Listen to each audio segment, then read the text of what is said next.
ఇది scattering of light అనమాట. ఈ స్కాటరింగ్ ఆఫ్ లైట్లో ఈ రీజన్ చూసారా, ఇది అంత బ్లూ కలర్లో కనిపిస్తుంది. ఈ బ్లూ కలర్లో ఈ స్కై బ్లూ కలర్లో అప్పీర్ అవ్వడానికి కారణం ఏంటంటే, ఇక్కడ ఒక టర్మ్ యూస్ చేసాం కదా, స్కాటరింగ్ అని. ఇది అసలు స్కాటరింగ్ అంటే ఏంటి? ఇది ఇక్కడ కాంతి అనేది పరిక్షేపణం చెందుతుంది.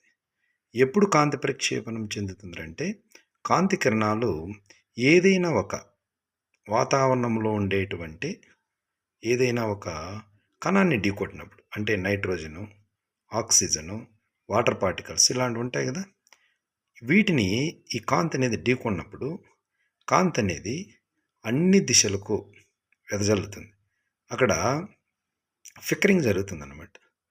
ఎప్పుడైతే ఈ కాంతి ఆ కణాన్ని ఢీకొట్టినప్పుడు తన దిశను మార్చుకుంటుంది. ఇక్కడ దాన్ని అన్ని దిశలకి, అంటే 3 డైమెన్షన్స్లో, అంటే మీ 3D ఫిగర్ లాగా అన్ని దిశల్లో కాంతి విక్షేపణం చెందడాన్ని that means scattering of light అంటాం. ఈ స్కాటరింగ్ ఆఫ్ లైట్ అనేది చూడండి, ఈ సన్ రైజ్ ఉందా, సన్సెట్ ఉందా, దీంట్లో కనిపించే ఈ కలర్స్ కారణం కూడా స్కాటరింగ్ ఆఫ్ లైట్. అంటే the reddening of the sun at sunrise and the sunset. ఆ రెడ్డింగ్ ఆఫ్ సన్ అనేది ఉదయించేటప్పుడు కానీ అస్తమించేటప్పుడు కానీ ఈ 2 కండిషన్స్లో ఈ రెడ్డింగ్ అనేటువంటిది అప్పీర్ అవ్వడానికి కారణం ఈ స్కాటరింగ్. అంటే ఫస్ట్ టైం ఏం చెప్పాము, ఆకాశం అనేది బ్లూ కలర్లో కనిపించింది. ఈ స్కై అనేది బ్లూ కలర్లో కనపడడానికి స్కాటరింగే. ఈ విధంగా ఈ రెడ్డింగ్ ఇక్కడ ఉంది చూసారా, ఈ సన్ ఈ కలర్లో కనిపిస్తుంది, ఇక్కడ రెడ్డింగ్ అనేది కనిపిస్తుంది. అంటే ద రెడ్డింగ్ అనేది మార్నింగ్ టైంలోను ఈవినింగ్ టైంలోను, అంటే సన్ రైజ్ అయినప్పుడు సన్సెట్ అయినప్పుడు కూడా ఈ రెడ్డింగ్ అనేటువంటిది అప్పీర్ అవుతుంది. ఈ రెడ్డింగ్ అప్పీర్ అవ్వడానికి కారణము అయినటువంటి ఫిజికల్ ఫినామినా ఏంటి అంటే స్కాటరింగ్ ఆఫ్ లైట్. చూసారా ఇప్పుడు ఎలా అది ఫ్లిక్కరింగ్ అవుతుందో, అంటే ఆల్ డైరెక్షన్స్లోకి దాని మీద సన్లైట్ వచ్చి పడినప్పుడు ఆ పార్టికల్స్ మీద స్కాటరింగ్ అనేది ఏ విధంగా జరుగుతుంది అబ్జర్వ్ చేసే కదా. సో దీన్ని స్కాటరింగ్ ఆఫ్ లైట్ అంటాం. హియర్ అంటే ఇప్పుడు అక్కడ ఉన్నటువంటి అట్మాస్ఫియర్ పార్టికల్స్ అనేటివి ఏ కలర్ని స్కాటర్ చేస్తున్నాయంటే బ్లూ కలర్ని స్కాటర్ చేస్తున్నాయి అన్నమాట. ఇప్పుడు చూడండి, ఆయన పేరు జాన్ టిండాల్, అక్కడ ఉన్నటువంటి వ్యక్తి పేరు జాన్ టిండాల్. ఈ John Tyndall was first want to explain about the color of the sky in the year 1859లో ఈ కలర్ని ఎక్స్ప్లెయిన్ చేశాడనమాట, ఈ బ్లూ కలర్ని.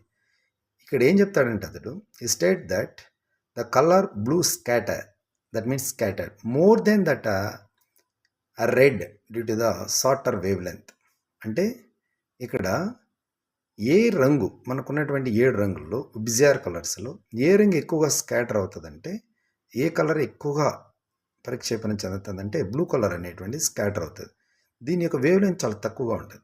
రెడ్ కలర్తో పోలిస్తే, రెడ్ ఎరుపు రంగుతో పోలిస్తే ఈ బ్లూ కలర్కు వేవ్ లెంత్ తక్కువగా ఉండడం వల్ల స్కాటరింగ్ అనేటువంటి నేచర్ ఎక్కువగా ఉంటుంది.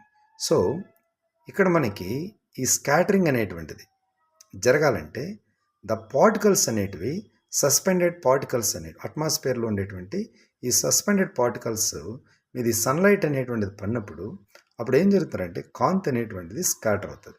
అలా స్కాటర్ అయినటువంటి 7 కలర్స్లో ఏ కలర్ ఎక్కువగా స్కాటర్ అవుతుంది అంటే బ్లూ కలర్ ఎక్కువగా స్కాటర్ అవుతుంది. So in this reason the sky appears blue. మరి రెడ్ కలర్ ఎందుకు స్కాటర్ అవ్వదంటే, రెడ్ కలర్ యొక్క వేవ్ లెంత్ అక్కడ ఉన్న పార్టికల్స్ని స్ట్రైక్ చేయవన్నమాట, అంటే కొలైడ్ చేయవు, ఢీకొనం అన్నమాట. ఎప్పుడైతే వేవ్ లెంత్ తక్కువ ఉండే కలర్సే ఎక్కువగా స్కాటర్ అవుతాయి, వేవ్ లెంత్ ఎక్కువ ఉండేటువంటి కలర్స్